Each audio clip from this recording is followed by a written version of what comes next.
Tenga listo el tinto que ya vienen los huevos revueltos con los ingredientes de la segunda Marquetalia, la disidencia que ya tiene equipo negociador para hablar con el gobierno. Desde la redacción de La Silla Vacía soy Tatiana Duque. Es miércoles 6 de marzo.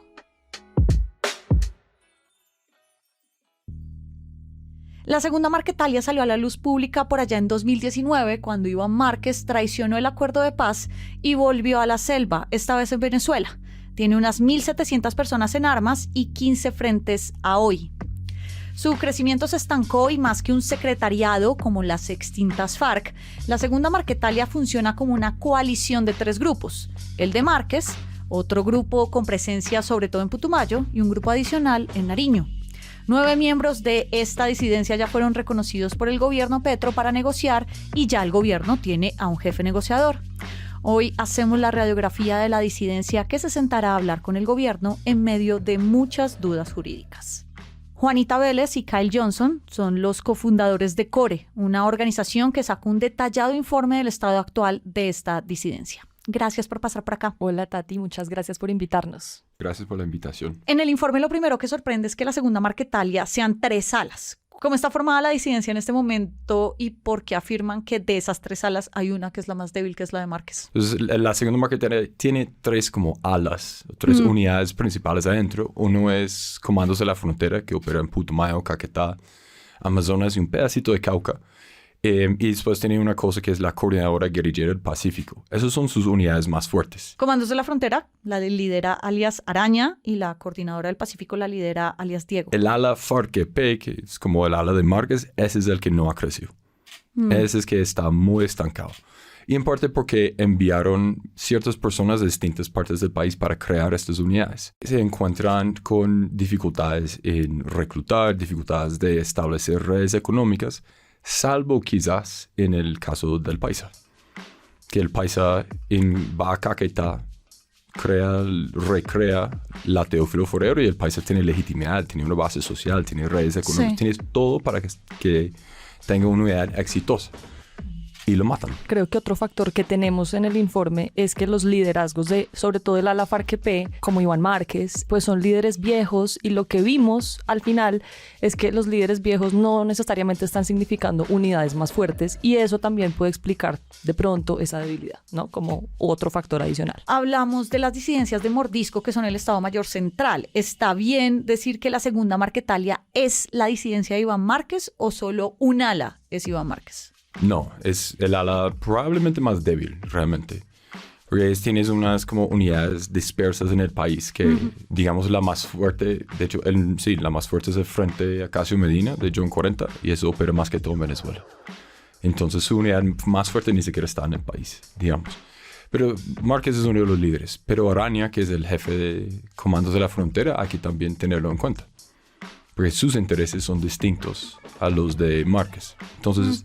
Y lo mismo con Coordinadora Guerrillera del Pacífico. Los intereses de Diego son distintos a los de Márquez. Entonces, incluso pensando en liderazgo, es también al negociar, los intereses son mundos aparte. Y es que puede haber muchos más incentivos para negociar ahora del ala FARC-EP que de las otras 2 alas, porque pues son líderes mucho más jóvenes que pueden tener más posibilidades de expansión. Si el ala FARC-EP es la que menos ha crecido, pues también pueden tener más incentivos ahora para negociar que los otros 2. Entonces, cómo se pongan de acuerdo esas 3 alas en la mesa, pues va a ser clave. Entonces, esta es una disidencia con liderazgos divididos. El más representativo, que es el de Márquez, tiene una fuerza sobre todo en Venezuela. ¿Esto cómo favorece o no a la negociación que viene? Yo creo que es muy difícil que ese proceso avance, primero en los tiempos que tiene este gobierno y segundo, por los desafíos que tiene de representatividad y de lo que estamos hablando. O sea, la FARC-EP creemos que tiene más incentivos que las otras 2 alas. ¿Realmente tienen voluntad? Pues va a ser una pregunta que vamos a ver con el desarrollo de los diálogos. Pero pues apenas arrancando versus otros procesos como el del Estado Mayor Central, pues me hacen pensar a mí, y esto lo analizamos también un poco en el informe, que pues el futuro de este proceso va a ser muy difícil. Pero tenemos un gobierno que es súper generoso con las agendas. Si uno mira la agenda de participación con el ELN, es todo. Con el MC es casi todo. Entonces, hay una posibilidad en que Márquez, y eso es un parte del incentivo que hemos hablado internamente, es quién lo va a tratar mejor a Márquez que este gobierno.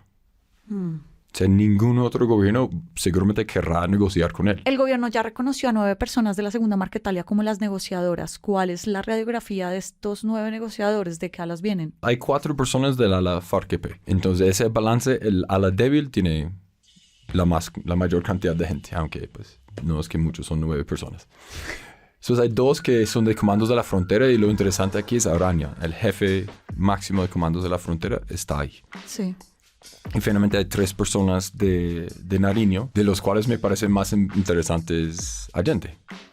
Allende es el comandante del bloque, lo que se llama ya Bloque Occidental Alfonso Cano, que es el más fuerte de las unidades de la Coordinadora Guerrilla del Pacífico, pero de política no sabe nada. Pero lo interesante es que esos veteranos vienen del ala más débil, pero ellos van a tener mucha voz y mucho poder. Del lado del gobierno, el jefe negociador será Armando Noboa, a quien más que todo se le conoce como un experto en leyes electorales. Estuvo en la Asamblea Constituyente hace más de 30 años y algo hizo como asesor en La Habana. ¿Qué podemos esperar de este jefe negociador? Para mí es un poco extraño este nombramiento. No veo pues que tenga como demasiada experiencia en este tema de negociación.